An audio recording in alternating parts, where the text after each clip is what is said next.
Hey guys, what's going on? I'm Kyrie Terrell, and I'm bringing you a special edition of Datequette, where we talk about love, relationships, sex, and dating, of course. And today I have special guests with me. I have Canidate in the building. I have Kareen. She is the Director of Business Development at Canidate. And then I also have Amber, who's the founder and CEO. So today we're talking about the top 5 mistakes men make when trying to pick a woman up. But first I'm gonna let Amber tell you guys about what Canidate does. So I founded the company about a year ago, and Canidate basically finds someone a job, and then using the same process and technique that we use to find them a job, we find them a date.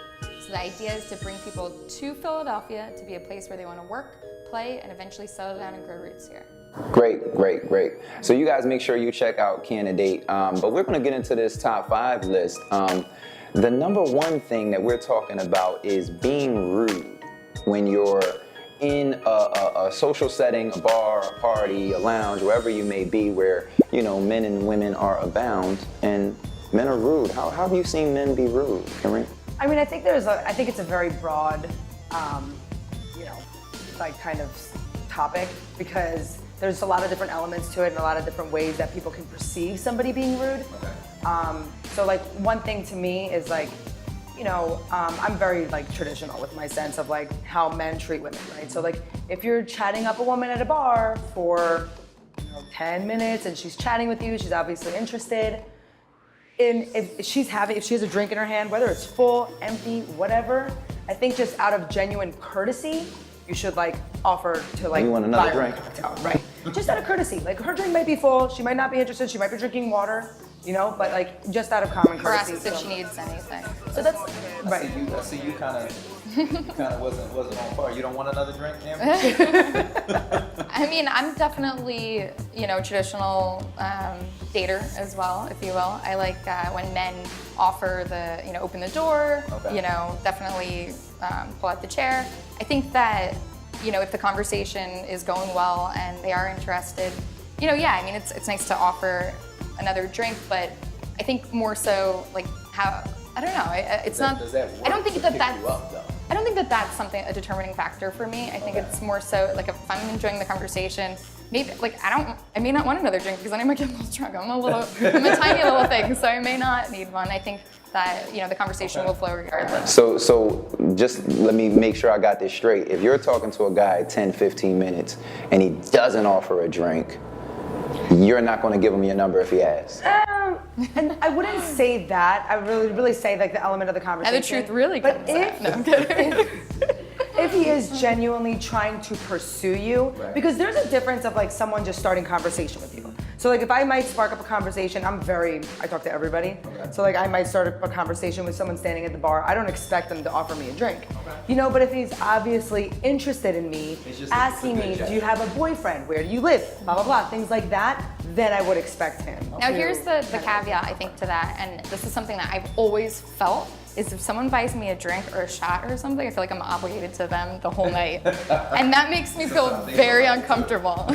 You don't have to say yes. That's the best part. It's about just like the principle of it, of them offering. I think it comes down to principle. I think that's important. Like that's what I'm saying. Like even if my drink is full, I would expect you just out of courtesy, to just be like, hey, would you like another drink, or something like that. So number 4 we talked about was introducing their representative, AKA coming and approaching you a certain way, but that's not really even them.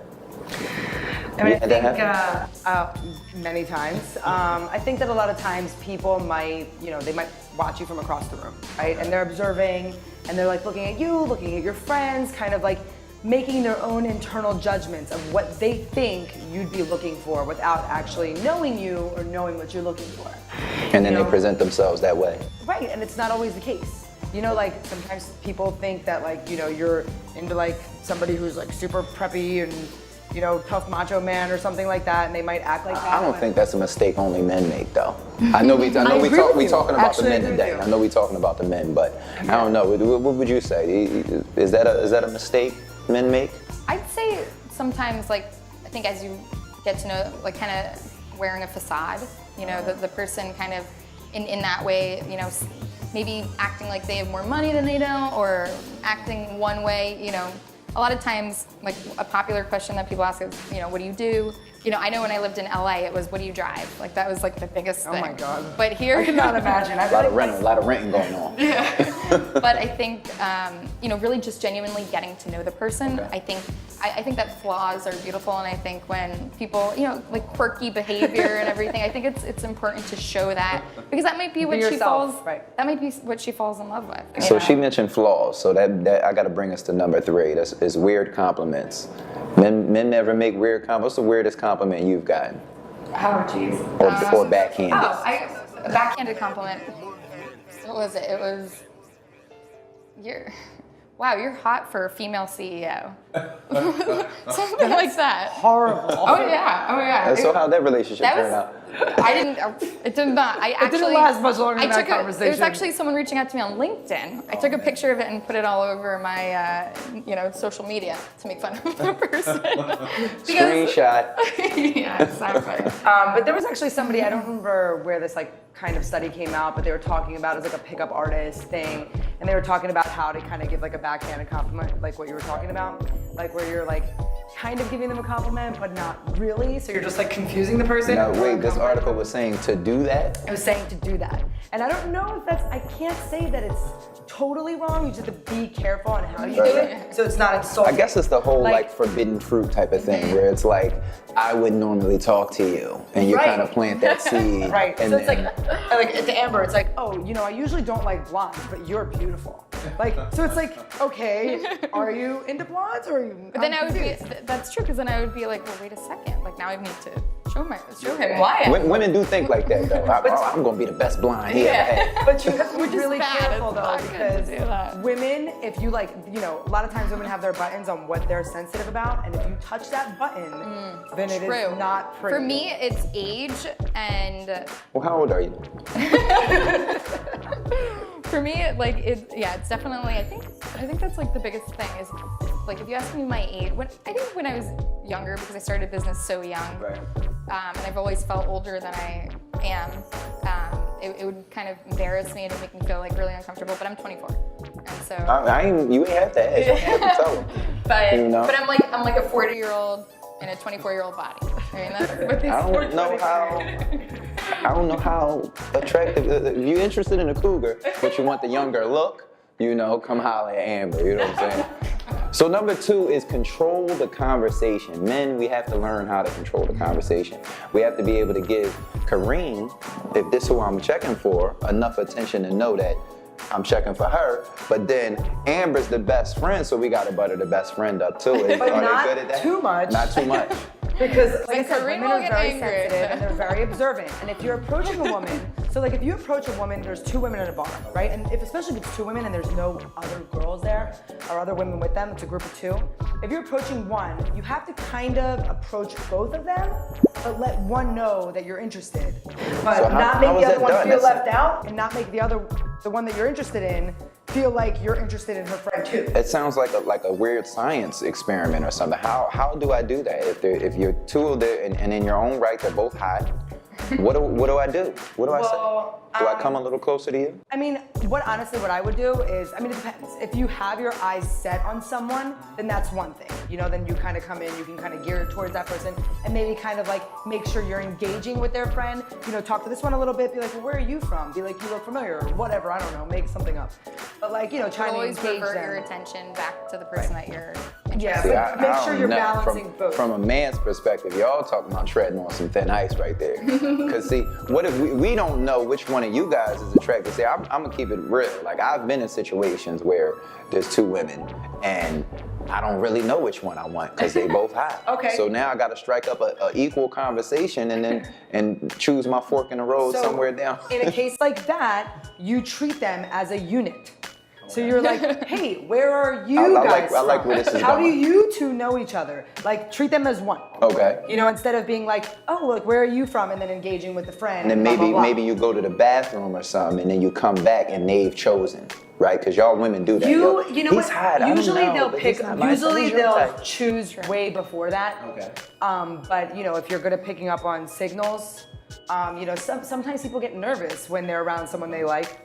So I know But people the- like that get very nervous and change their, don't even know how to talk to people. Like, in front of everyone else. The way it's to totally decide fine. that for the man is to see who has the ring on their finger. Oh. No, I'm just kidding.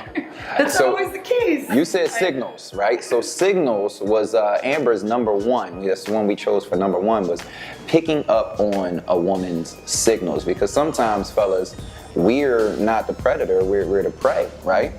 But you got to be able to pick up on that, So Amber, you wanted to talk a little bit about that? Yeah, and I tell our candidates this all the time, and it's really important with online dating and dating in this day and age, Tinder and OkCupid and Right. Match. It's all Social media changed the game. It's absolutely, and it kind of takes away from that traditional approach of walking up to someone and saying, "I think you're pretty. I'd love to get to know you," and then striking a conversation that way. Rather, there are times that I've been at a bar and I've been checking someone out, they've been checking me out. It was, definitely a mutual interest. And instead they go back on their phone, which they're probably swiping looking for you on they're Twitter. probably They're looking for swiping you on on Instagram. on Tinder or something. So I think kind of recognizing that and taking the, having the, I hate to say it, but having the courage and balls. The balls. She wants to say. to pretty much walk up to her and tell her how you feel. And I think I watched a TED talk, and it was really, really interesting about how social media and internet porn and all of those types of things have really changed what a man is traditionally supposed to be.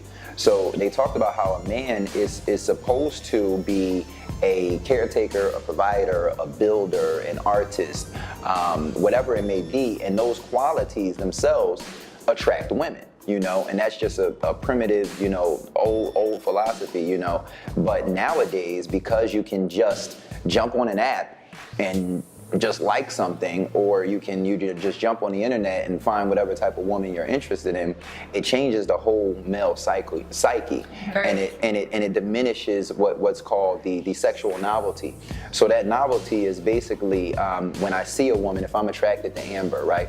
I, as a man, I used to have to figure out what exactly she's interested in, and I had to be that thing in order to gain her favor. And nowadays, I can just go online and say blue eyes, blonde hair, swipe till I find that, and it really diminishes the social aptitude and all of that for dating when you're in person. Like, a lot of guys just don't know how to do it anymore. Right, and that's hard, and that's why, like with Canidate, we kind of prep our candidates, on how to date in this day and age, and and how to kind of approach someone, and once you do approach them, how to carry on conversation and get to know them. So it's really important to get to know someone and not just talk about yourself too. Like, that's also really definitely. important. I think we covered a lot. Thank you guys for joining me on Datequette today. That's all the time we have on MyNEWPhilly, where something's always new and everything's always Philly.